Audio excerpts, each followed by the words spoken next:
오늘 말씀은 요한복음 8장 12절 한 절 말씀이 되겠습니다. 예수께서 또 말씀하여 이르시되 나는 세상의 빛이니 나를 따르는 자는 어둠에 다니지 아니하고 생명의 빛을 얻으리라. 아멘. 이 말씀을 보면은 조금 이 말씀을 정하면서 조금 좀 어려웠어요. 왜냐하면 마태복음에 보면 예수님께서 우리를 세상의 빛이라고 말씀하시거든요. 마태복음 5장에 나오는 그 말씀을 아는 분들이 많을 겁니다. 너희는 세상의 빛이니 이 등불을 등경 위에 두고 말 아래 두지 않으니라는 그 말씀이고, 그 다음에 바로 너희는 세상의 소금이니, 순서가 바뀌었나요? 소금과 빛이군요. 네, 소금과 빛에서 너희는 세상의 소금이니 너희는 세상의 빛이니 라고 말씀하신 예수님의 말씀이 있기 때문입니다. 사실 이 사역을 처음 시작하면서 얼마 안 돼서 23년 2월에 마태복음 5장으로 설교한 적이 있습니다. 그렇기 때문에 그 말씀과 오늘 이 말씀을 제가 어떻게 설교할 수 있을까를 정말 많이 묵상했고요. 그러던 중에 설교 준비하면서 나름 정리가 됐습니다. 지난번 설교 때는 너희는 세상의 빛이니라고 했을 때 우리가 그럼 어떤 세상의 빛이냐, 우리는 달과 같이 하나님의 빛을 반사하는 존재다라는 이제 설교가 주 내용이었습니다. 오늘 이 말씀에는 예수님께서 예수님 자신을 나는 세상의 빛이다라고 선언을 하세요. 이 말씀의 헬라어 원문의 시작이 그렇게 되어 있거든요. 에고 에이미라고 해서 에고 에이미 이렇게 시작이 되어지는 말씀인데, 이거는 한국말로 하면은 나는 무엇이다 라는 그런 말이 됩니다. 한국에는 한국말은 나는 무엇이다 하면은 좀 이상하죠. 그런데 영어도 I am, 그리고 독일에서도 ich bin 하면은 뭔가 자연스러운 것처럼 헬라어도 에고 에이미 하면은 뭔가 그런 뜻이에요. 아주 자연스러운데, 이거를 구약 성경 히브리어로 하게 되면은 뭐가 되냐 하면 출애굽기 3장인가요? 모세가 출애굽기 4장이군요. 모세가 하나님의 이름을 물었을 때 하나님께서 나는 스스로 있는 자다 라고 하신 그 말씀에 해당이 됩니다. 그러니까 나는 스스로 있는 자다가 독일어로 하면은 그러거든요. Ich bin der bin ich. Ich bin der ich bin 라고 해서 된다고 하는데, 나는 스스로 있는 자다 할 때 여호와라는 이름의 뜻이 바로 여기에 해당되는 거예요. 즉 예수님의 이 표현을 히브리어식으로 빌리면 여호와는 빛이다가 되는 거죠. 어디서 많이 듣던 말씀 아닙니까? 바로 요한 1서에 보면 사도 요한이 자신의 서신서에 하나님을 빛이다라고 요한 1서 1장 5절에서 말씀하고 있습니다. 이 말씀은 또 요한복음, 오늘 요한 이 복음서 1장에 그렇게 선언하죠. 태초에 말씀이 계시니라, 이 말씀이 하나님과 함께 계셨으니 하면서, 이 말씀은 예수님이고 로고스인 예수님인데, 그 예수님 자신이 1장 4절에 보면 그 안에 생명이 있었고 이 생명은 사람들의 빛이다라는 것으로 말씀하고 있습니다. 즉 예수님의 오늘 이 8장 12절 이 말, 나는 세상의 빛이다라는 이 말씀은 예수님 혼자 하신 말씀이 아니다라는 거예요. 하나님이 빛이셨고 예수님도 이제 빛이라는 거죠. 즉 이 말씀은 오늘 읽은 그 뒷부분에 보면 예수님이 무엇이라고 말씀하냐면 16절에 보면 이제 만일 내가 판단하여도 내 판단이 참되니 이는 내가 혼자 있는 것이 아니요 나를 보내신 이거와 나와 함께 계심이라. 즉 삼위일체 되신 하나님을 예수님은 이렇게 설명하고 이 구절 한 구절에서도 설명하고 있다라는 겁니다. 즉 사도 요한이 1장 1절에서 태초에 말씀이 계시나 해도 이거 역시 사도 요한 역시 자기가 임의로 한 것이 아니고 예수님이 하나님과 함께 하심으로 삼위일체 하나님으로 고백하신 것을 내가 1장에서 설명했다라고 하는 사도 요한이 자신의 어떤 논증을 증명하는 그런 어떤 논술적인 증명이다라는 말씀이기도 합니다. 자, 그러면 이 말씀이 무슨 뜻이냐라는 겁니다. 제가 지난 설교에서 예수님의 부활을 설교하면서 그랬죠. 예수님의 부활이 우리가 너무나 많이 알고 있어요. 지식적으로 참 많이 알고 있는데 이게 나의 일상과 증명이 되지 않으면 아무 소용이 없다라는 말씀을 제가 드렸습니다.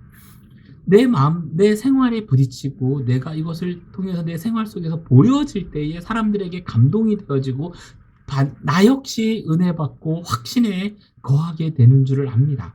지식이라고 하는 거는요, 위험에 처음 싹 잊어버려요. 사람들, 여러분들 그런 경험 있지 않습니까? 어떤 다급한 상황이 되면 뭘 해야 될지 어쩔 줄 몰라 해요. 다 아는 건데 순서마저 막 헷갈리고 급하면은, 당황스러우면은. 이게 반복되다 보면은, 제가 알기로 공황장애가 이런 거 아닌가요? 뭔가 집중하지 못하고, 뭔가 아는 게 하나도 없는 것처럼 멍하고, 지식이라고 하는 건 그래요. 그런데, 끊임없이 내 생활의 경험을 통해서 쌓여 있는 게 있다고 한다면, 쌓여 있는 게 있으면 좀 다릅니다. 나도 모르게 이게 축적이 된다라는 거죠. 순서대로 내 마음속에 확신이 있고 변함없으면 그 어떠한 위기 상황에서도 변함없이 나와요. 순교자들이 그런 거잖아요. 사도 베드로 역시 마찬가지. 처음에 예수님 그 십자가 지시는 그 순간에 얼마나 많이 정말 처참하게 비참하게 망가집니까? 그러다가 성령을 받고 부활에 대한 예수님을 확신하게 되고 그 이후에 보면은 사내들인에서 당당하게 설교하고 나아가서 나중에 십자가에 달리는 그 순간까지도 우리는 교회의 전승을 통해서 알고 있습니다. 교회 전승에 보면 베드로는 십자가에 거꾸로 매달렸다라는 그런 말씀이 있죠. 즉 우리 생활에 부딪힐 때 이게 가능하다라는 겁니다. 오늘 특별히 예수님이 그렇게 말씀하세요. 이게 특별한 오늘 이 말씀 속에서 그걸 확증하고 있어요. 이 말씀 역시 우리 생활에 적용돼야 된다. 왜냐하면 나를 따르는 자는 어둠에 다니지 아니하고 생명의 빛을 얻는다라고 되어 있어요. 즉 예수님의 말씀, 예수님을 따르면 생명의 빛을 얻기 때문이다라는 겁니다. 베드로가 그랬잖아요. 생명의 빛을 얻으니까 자신 있게 너희가 죽인 예수가 바로 모퉁이돌이고 그를 하나님이 살리셨다. 이제 나도 그 부활의 주님이 있기 때문에 죽음을 두려워하지 않는다라는 말을 하게 됩니다. 자, 이 말씀이 그러니까 이렇게 되면 어떻게 되냐면 그렇다고 해서 베드로가 그럼 빛나는 빛이 됐냐? 아니죠.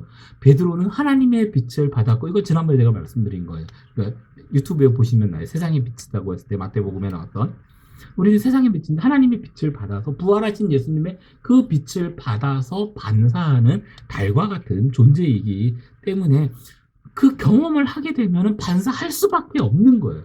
빛을 바라보고 있으면 예수님을 빛을 바라보고 있고 그 예수님을 통해 확신을 하고 있으면 자연스럽게 세상을 향해서 또 세상은 우리를 통해서 예수님을 보게 될 수밖에 없고 우리가 거울이 되는 거니까 좀 더 나아가 우리가 달이 되는 거예요. 그 어두운 밤에 달은 빛나잖아요. 자, 그러면 이 말씀이 이제 그럼 우리가 생명의 빛을 얻고 막 이것이 우리 실생활 속에서 어떻게 증명되어지느냐 하는 겁니다. 이게 왜 중요한가라는 거죠. 오늘 이 말씀 속에서 예수님이 하신 말씀 속에서 잘 드러납니다. 나를 따르는 자는 어두움에 다니지 아니하고 생명의 빛을 얻게 된다.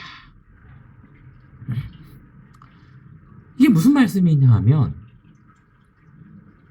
생명의 빛을 얻은 자는 두려움을 떠난다라는 거예요. 두려움에서 두려움이 더 이상 없다라는 겁니다.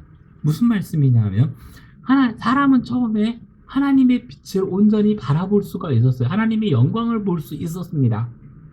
그래서 하나님의 음성을 들었고 그 하나님의 음성이 너무나도 평안했고 하나님과 함께 안식을 누렸던 존재예요. 그런데 그가 어떻게 됩니까? 아담과 하와가 선악과를 먹고 어두움이 찾아오죠. 죽음이 우리에게 옵니다. 그래서 두려움이 생깁니다. 어떤 두려움이냐 하면 하나님에 대한 두려움이에요. 빛에 대한 두려움. 왜냐? 어두움은 빛과 함께 공존할 수 없기 때문이에요. 빛이 비춰지는 순간 어둠이 사라지잖아요. 그죠? 어두운 빛과 공존할 수 없대. 빛에 대한 두려움이 빛의 소리만 들어도 두려운 거예요. 아담아, 내가 어디 있느냐? 내가 어디 있느냐? 이전에 하나님께서 이걸 부를 수가 없었어요. 왜냐? 아담은 하나님을 바라보고 있었고 하나님과 함께 했기 때문에. 그럼 하나님께서 아담이 어디 있는지 몰라서 불렀느냐? 아니라는 거예요. 하나님은 보고 계신 거예요. 보고 계시면서 너 어디 있느냐? 그런데 사람이 그 조류들이 그러잖아요. 뭐 닭이, 제가 어렸을 때 닭을 봤는데 그 독수리가 떠서 닭을 잡아먹으려고 그러면 닭은 막 이렇게 머리를 이렇게 땅속에 쳐박아요. 그러면 안 보이니까 자기 숨었다 생각하는 거죠. 큰 몸뚱아리는 보이는데 뭐 타조는 두려워 숨는 게 아니고 땅속에 있는 뭐 먹을 것을 먹는다라고 누가 그러기도 하던데 어쨌든 큰 타조도 역시 그런다는 거죠. 땅속에 박고 큰 몸을 드러내. 아담이 그와 같은 거죠. 머리 지금 숲을 속에 숨었어요. 하나님 거기 있는 거 모릅니까? 알죠. 근데 불러요. 아담아 어디 있느냐? 아담은 두려워집니다. 한 번도 두려웠던 하나님이 아닌데, 하나님의 음성이 아닌데 이제 어둠에 거하게 되니까, 어둠이 찾아오니까 빛을 두려워하게 된 거죠. 그런데 이제 그렇기 때문에 베드로 역시 마찬가지입니다. 예수님 십자가에 달리시던 그날 밤 너무나도 큰 공포에, 죽음의 공포가 다가오자 그는 두려워지기 시작했습니다. 그러나 부활하신 예수님은 그 빛을 온전히 받고 그 빛을 소유하게 되니까, 그 빛이 반사돼서 나가기 시작하니까 두려움이 사라지는 겁니다. 너무나 행복해지는 거죠. 이거 아니에요? 너무나 행복해지는 겁니다. 생명의 빛을 얻었다라는 것은 잃어버린 하나님의 형상을 회복하는 겁니다. 생명체가 되었기 때문에 죽음이 두렵지가 않은 거예요. 사람들은 많이 말합니다. 생명이 죽음을 두려워한다. 아니요. 죽었기 때문에 죽음을 두려워하는 거예요. 살아있는 척 해야 되는데 빛을 보는 순간 못하게 되거든요. 그래서 두려워 죽음 가운데 들어가게 됩니다. 반면에 베드로를 부활의 확신을 가진 베드로, 사도행전 2장에 설교하는 모습, 그 이후에 베드로의 삶을 보면 당당하잖아요. 나가서 외칩니다. 죽음이 두렵지가 않아요. 빛이 있기 때문에. 생명이 죽음을 두려워한다고 여기지만 사실은 반대라는 거예요. 죽음이 생명을 두려워하게 됩니다. 오히려 베드로의 이 당당한 모습 속에 사내들인 공회는 처음에 두려워하게 돼요. 저 갈릴리 무식한 어부가 왜 이렇게 대단해졌지? 저 도대체 뭐지? 라고 하게 됩니다. 그리고 이게 아까 그랬잖아요. 생명을 가지면 뭐가 되냐 하면 사랑하게 돼요. 빛을 가지게 되면. 두려움이 사라져야지 온전한 사랑을 할 수 있게 됩니다. 처음에 아담과 하와에서 아담은 하와를 정말 사랑했어요. 하와도 아담을 사랑했고. 왜냐? 하나님의 빛을 온전히 받아서 빛의 생명체가 되었기 때문에. 하나님이 그러잖아요. 생명을 주었잖아요. 이거는 우리에게 생기를 불어넣었다는 얘기는 우리 안에 하나님의 생명의 빛을 가졌다라는 겁니다. 그래서 온전히 둘이 사랑했어요. 그런데 선악과를 먹으면서 빛이 사라지고 하나님의 빛이 두려워지고 어둠에 거하게 되고, 그렇게 되면 두려움이 찾아오니까 어떻게 됩니까? 아담이 하와를 원망하게 되죠. 하나님이 보내신 여자가 나로 하여금 먹게 했다. 그렇게 됩니다. 그러니까 진정한 사랑을 하려면 하나님과 하나가 되어야 되고, 하나님의 빛을 받으면 두려움이 사라져야지 온전한 사랑을 할 수 있다라는 겁니다. 부끄러움이 사라진다라는 거죠. 음악하시는 분들, 무대 공포증이 있는 분들이 있을 겁니다. 그런 분들 의외로 많더라고요. 생명의 빛을 소유하시면, 온전히 소유하고 하나님이 두려워지지 않게 되면 그 무대 공포증이 사라져요. 그리고 내게 찾아온, 내 음악을 듣고 찾아온 그 온 청중들을 하나님의 사랑으로 품을 수 있게 되고, 그렇게 되면 가장 아름다운 연주가 나오게 될 줄로 믿습니다. 두 번째로 이 두려움이 사라지게 되면 어떻게 되냐면 내가 무엇을 할 수 있고 무엇을 해야 되는지를 알 수 있게 됩니다. 아까 말씀드린 대로 베드로를 설명해 드렸잖아요. 그 반대의 모습이 오늘 요한복음에 보면 나와요. 오늘 이 본문의 예수님께서 어떠한 맥락에서 이 말씀을 하셨는가를 봐야 됩니다. 그러려면 그 앞부분을 봐야 돼요. 그런데 이것이 이제 신학적인 해석이 갈립니다. 어떤 사람들은 그 앞에 그 7장 53절부터 8장 11절까지 요 사이가 나중에 추가됐다라고 이야기하는 사람들이 있습니다. 그렇기 때문에 이 12절 말씀은 그 앞에 7장 52절 이후로 연결되어진다라고 말하는 사람들도 있습니다. 근데 그렇게 되면 그 앞부분을 보면 잘 이해가 돼요. 그 앞부분에 보면은 대제사장과 바리새인들이 모여서 회의를 하는 장면이 나옵니다. 이게 산헤드린 공회라는 곳입니다.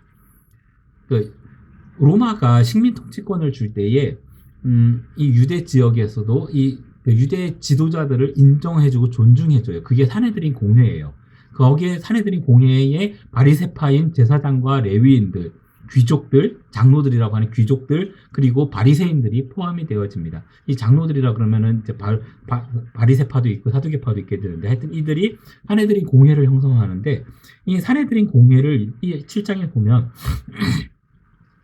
예수님이 온전히 하나님의 아들인 것을 알아요. 메시아인 것을 압니다. 그러나 그를 찾아가다 경배하고 그를 그리스도로 받아들이지 않고 오히려 죽이려고 합니다. 이 모습과 참 비슷한 장면이 마태복음 2장에서 보면 나오죠.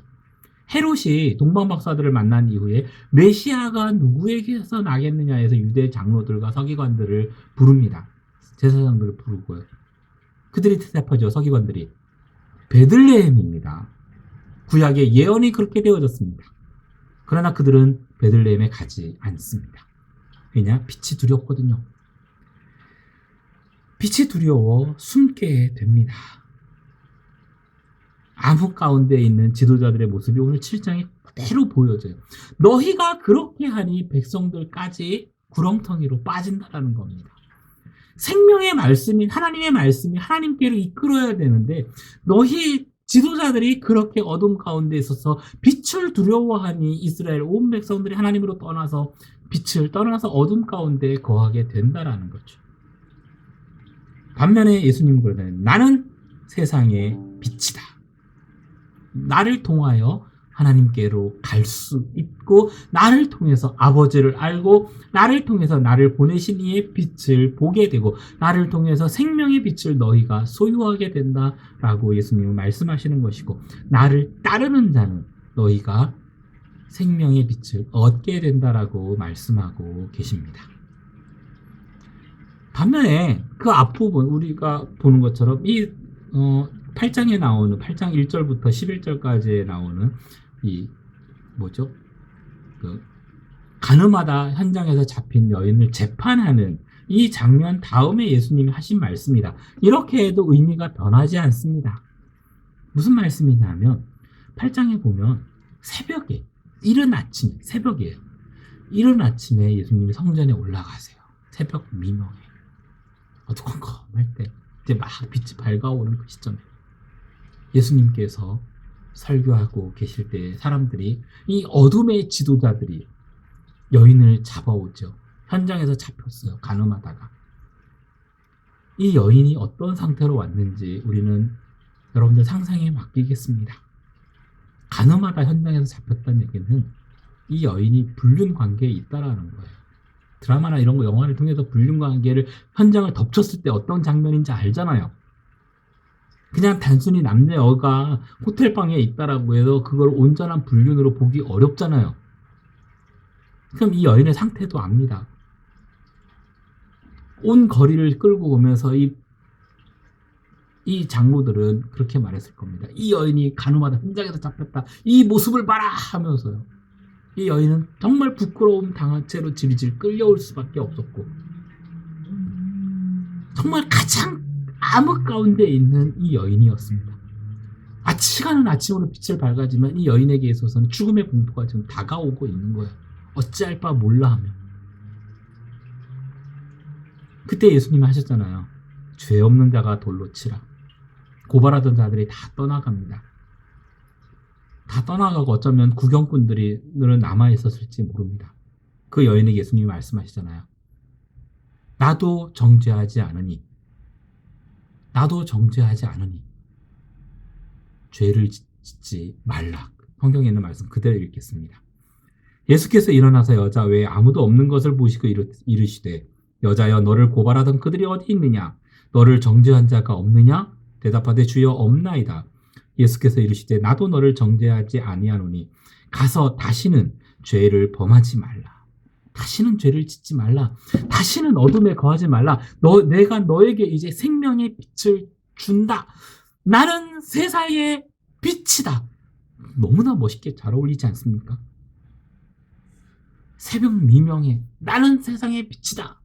내가 이 죽음 앞에 섰던 이 여인에게도 생명의 빛을 주니 너는 더 이상 죄를 짓지 말라. 너는 이제 생명의 빛을 가진 존재다라는 것을 분명하게 알려주고 있는 것입니다. 오늘 우리들에게도.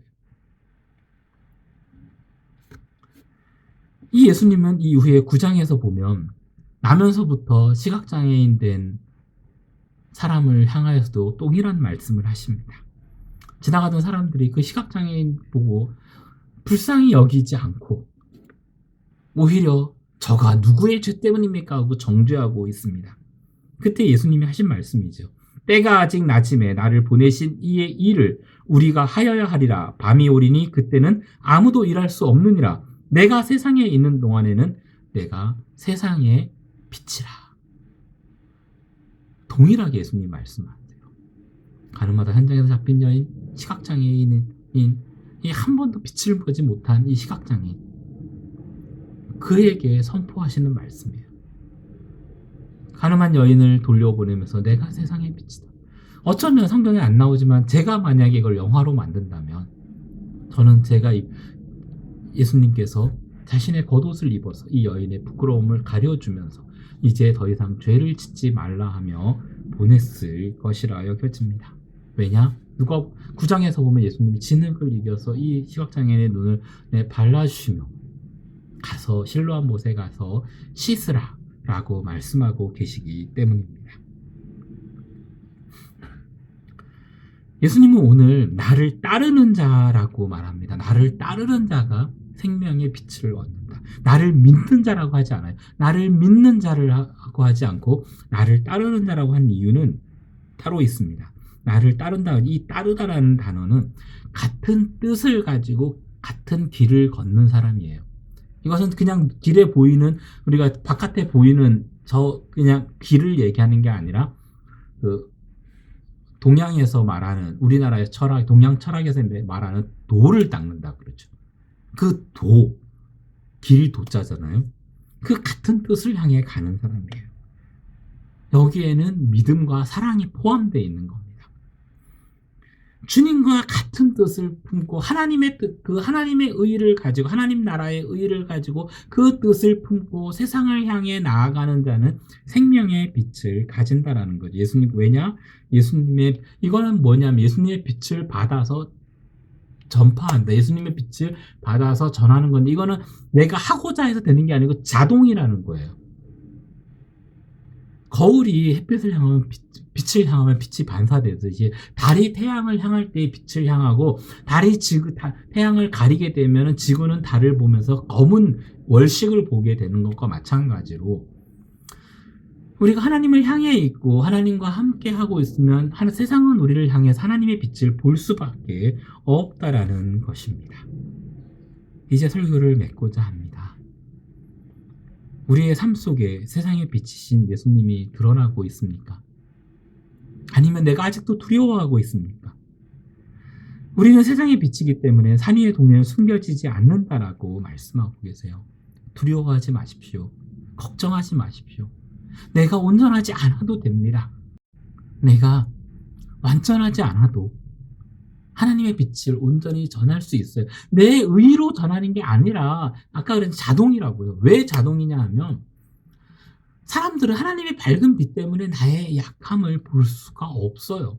이거는 지난번 제가 마태복음 5장 설교할 때도 했던 말씀입니다. 달은 표면이 울퉁불퉁 많이 파였어요. 요즘은 카메라가 좋아서 핸드폰도 좋은 걸 쓰게 되면 달을 찍잖아요. 그러면 그 달이 그 울퉁불퉁 파인 게 보여요. 보름달이라 할지라도. 그러나 우리가 그냥 바라보면 그거 안 보입니다. 우리를 자세히 들여다보면 우리의 그 추한 모습이 있겠죠. 그러나 그거 우리가 보름달을 보면서 그 달 사진을 그렇게 찍힌다고 해서 아니야 달은 흉한 거야라고 말하지 않는 것처럼 우리가 하나님의 빛을 온전히 100% 받아 전하는 보름달이 된다고 한다면 그렇게 위치가 중요해요. 하나님의 빛을 온전히 잘 받는 그 위치에 서 있기만 하면 같은 길 위에 있으면 예수님을 따르는 자가 되면 세상은 우리의 그 추하고 부족하고 더럽고 약한 그 모습을 아무도 보지 않는다라는 겁니다. 특히 음악인 여러분, 무대 공포증이 왜 생기죠? 저는 제가 볼 때 자신이 없기 때문이에요.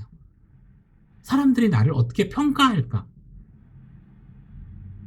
저도 무대 공포증이 있어 봐서 알아요. 어린 시절 말을 더듬고 말을 잘 못했었기 때문에 앞에만 나오면 말 어더더더더 하게 너니까 이렇게 됐던 저의 그 모습이 있어요. 지금도 사실 개인적으로 얘기하면 그런다고 합니다. 저희 형님이 그렇게 얘기하셨어요. 지난 11월에 그러더라고요. 제 조카 앞에서. 그런데 하나님과 함께하면 물론 지금도 이 설교하다 보면 가끔 그럴 때가 있긴 하지만 어쨌든 하나님과 함께하는 제가 설교할 때만큼은 제가 하는 게 아니거든요. 하나님의 말씀을 받아서 전하고 저도 제가 설교하면서 제가 이 말씀을 들어요. 아, 하나님이 나를 얼마만큼 사랑하시는지를 너무 설교할 때마다 행복해요. 하나님의 사랑을 제가 받고 있는 것을 확신하기 때문에요. 용기를 내십시오.